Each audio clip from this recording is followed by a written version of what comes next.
asalaamaaleykum sama gars yi maa leen di ziare bu baax a baax a baax di leen jox seen wàccuwaay di leen dalal seen YouTube di leen wax ngeen di abonné bu baax a baax a baax ak di like vidéo yi gars yi like leen vidéo yi wala tey vidéo bi dama ko eggale fii laa koy yemale quoi. yow looy wax ni. like leen vidéo bi sama gars yi xam naa ne Karim Wade fan yi gars yi ñu ngi koy defal benn promotion boo xam ne maa ngi koy seetlu nag ci réseaux sociaux yi ak ci yenn plateau télévision yi. mais dama bëgg ñu àndandoo xool benn kilifa goo xam ne moom dafa xam kan mooy Karim Wade xam ci moom lu bari di wax lu bari ci moom loo xam ne daf koy teg fu leer nag fu leer nañ lay teg li muy wax nañ àndal ñu doon xooli kan mooy Karim Wade après ñu ñëwaat. wax na dëgg warut dëgg mais buñ ko bàyyee. na Karim bokk na Khalifa bokk na Idrissa bokk encore que dëgg ku bàyyi. Karim Wade mu ne candidat nga ni Sénégal yi lay waxal. ak waa PDS dañ ma saaga nag. fu ñu toll ñu ngi may saaga. waaye man du ma wax lu ma xamul. Karim Wade candidat. te mu yore lu 138 milliards. waaw alamaan nañ ko xode. waaw ñu gëmm ci. mais ñoom nee na dañoo war a tëggaat procès bi. foofu dañuy wax rek. waaw loolu xam procès. xam nañ ni duñ ko tëggaate noonu. bii léegi dañuy wax waaye. bu ñu leen wane yoon wi ñu jaar pour mooy candidat loolu dong la ñuy xaar gis nga Karim Wade Sénégalais yi jotewuma ak Karim Wade dara jotewuma ak bàyyam dara. mais ji nga kër yi gii ñu jaar cour de répression de l'enrichissement illicite. waaw jarul woon ñu jaar ca pour tëj ko. ANOCI rek organisation. de l'OCI du sommet de l'OCI agence nationale de l'organisme nangam. mooy at mooy bi ñu organisé OCI bi fii Sénégal at mu jot réew yi. jullit yi daje ci benn réew. def ko fa 2008 fii lañ ko defee. Abdoulaye Wade jël ko teg ko ca bopp ba mook Abdoulaye Baldé. gis nga kii. téere bi waaw rapport public sur l'état de la gouvernance et de la reddition des comptes. juillet 2014. lii rek jàpp na Karim Wade. maa ko wax de nit ñi déglu leen ko lii rek du ma jox la ci tuuti rek. lii rapport IGE la. rapport public sur l'état de la gouvernance et de la reddition des comptes. juillet 2014. dama la ci ñaari kii rek. ak bari la benn bateau. boo xam ni bateau yooyu yu bakkane yooyu. la loué nee naay pour dëkkal ci ay ganam 5 milliards 900 millions.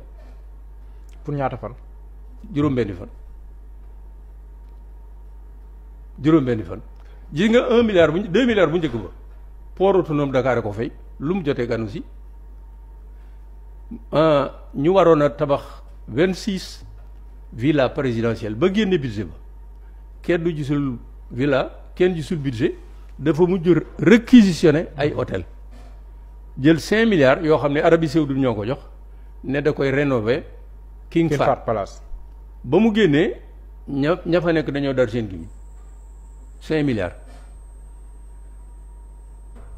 Amadou Kane mi nga xam ni bi Macky ñëwee moom la njëkk Amadou Kane Diallo ministre de l'économie et des finances. te mu nekkoon directeur général BICIS. xam nga Karim Wade daawul dugg ci avion commerciaux yi jet privé rek la daan déplacé ñu ne Abba Jaber moo ko moom.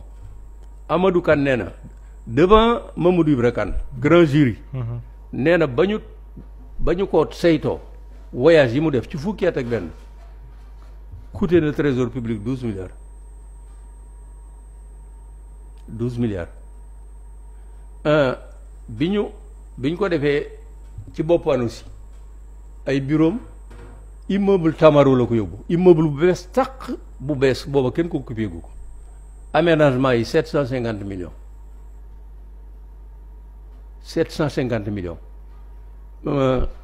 code nu mu tuddati code des marchés voilà comment ça s'appelle xam nga tribunal bu njëkk bi mi ngi nekkoon fii ci boo jógee par exemple au bord de la mer la. tribunal bu njëkk ba ngay dem Ngor. bi ñuy defaraat yoon woowu daf koo laaj nit na ko defal proposition mën na ma wax mënuma wax tur 16 milliards waa ji ne ko boo ma joxe 16 milliards mën naa koo def ba mu ne nëb mu ne ko yokk ci 6 milliards waa ji ne ko man 16 milliards yi mën naa ko defar. léegi muy 22 milliards. waaw mën naa ko defar am ci sama bénéfice mu ne waaw baax na ñu teg cay fan mu jox ko keneen kooka mu c'est extraordinaire moo bàyyi ji dañ koo teg fee pendant tout le temps qu'ils sont yokk 6 milliards. voilà day dem ci ñee ñu yokk 6 milliards yi gis nga damay wax sénégalais yi Madiambal Diagne kenn mënu koo jiiñ ne da leen a contre. Le quotidien du 18 mars 2013 met Karim Wade à nu. Le quotidien du 18 mars 2013 met Karim Wade à nu boo ko jàngee. lii jamono yi bi ñuy lancé la CREI la. waaw wala boog bi ñuy ressuscité la CREI di lancer la traque au bien mal acquis. waaw en 2013. gis nga fii mara d'Italie te booba ngawul ba papam ngawut kenn ngawul gis nga kii am na yoo xam ne je ne peux pas rentrer dans les détails. bis bu ñu fi nee dañuy def Karim Wade candidat éliminer Ousmane Sonko li sama yaram di naqari danaa def bis bu ne danaa génne contribution génne njaaxu moom maa ko wax de. waa PDS bu Karim nekkee candidat bis bu te fekk ne Ousmane Sonko nekkul candidat chaque jour une contribution. pas chaque jour. waaw au moins une semaine bu ne.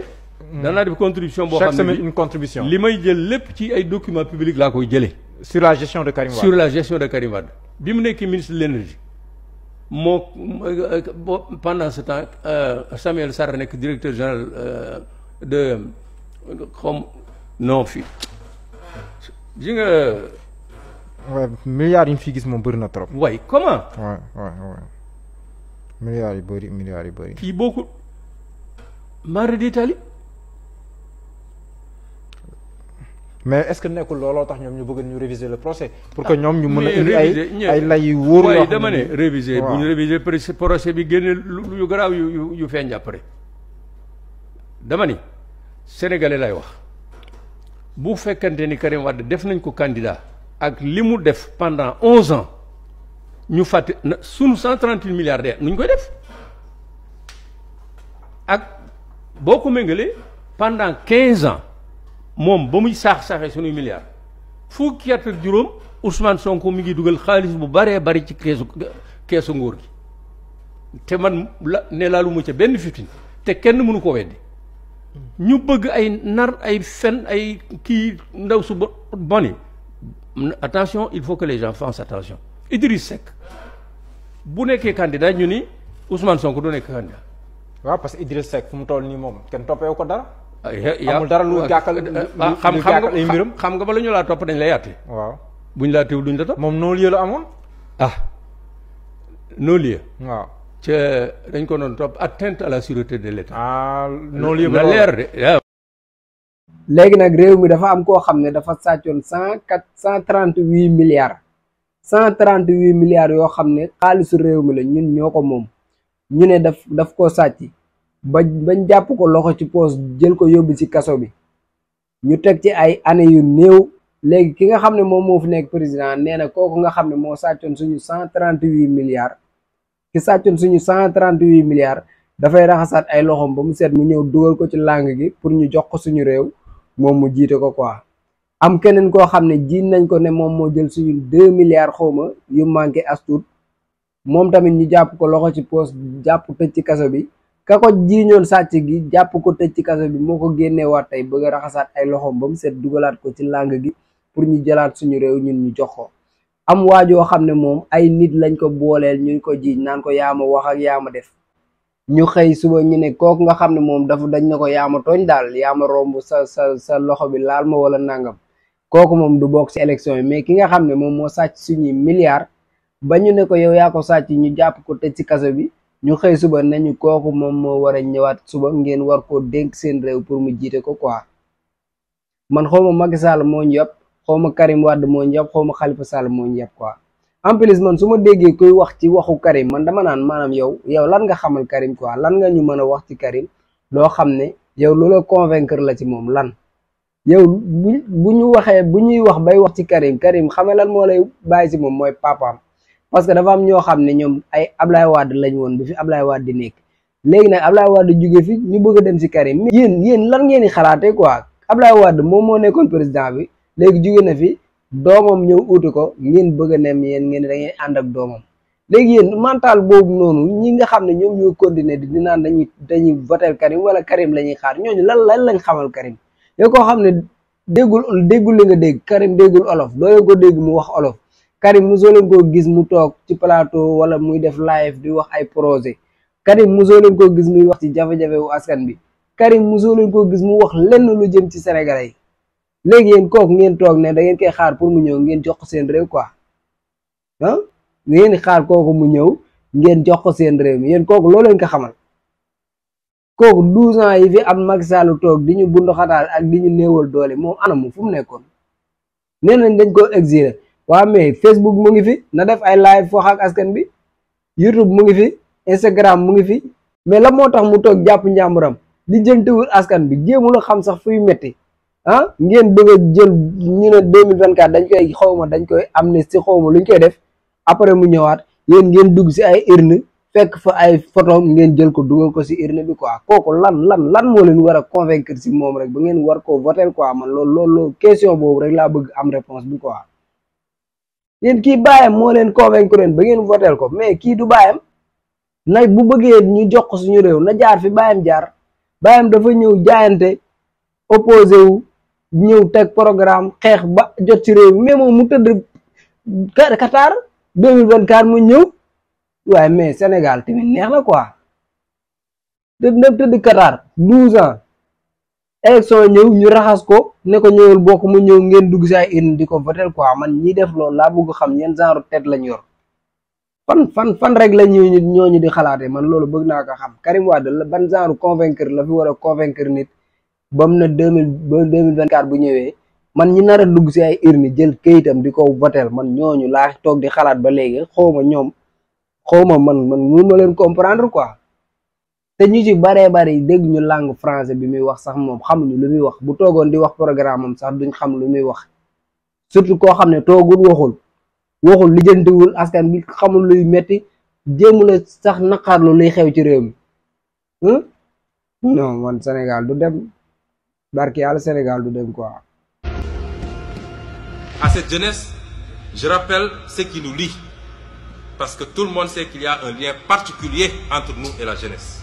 Ce qui nous lie, c'est l'idéal d'une société juste, dont les ressources et les richesses seront partagées équitablement et où toutes les chances seront égales. Aux frères et sœurs africains, l'heure de notre révolution a sonné. N'acceptons plus ces petits présidents comploteurs, toujours à la solde de quelqu'un, mais jamais au service de leur peuple. Partout en Afrique doit souffler un vent nouveau de liberté, de démocratie, de souveraineté. Le 21e siècle doit être africain et siffler le réveil du phénix endormi depuis trop longtemps.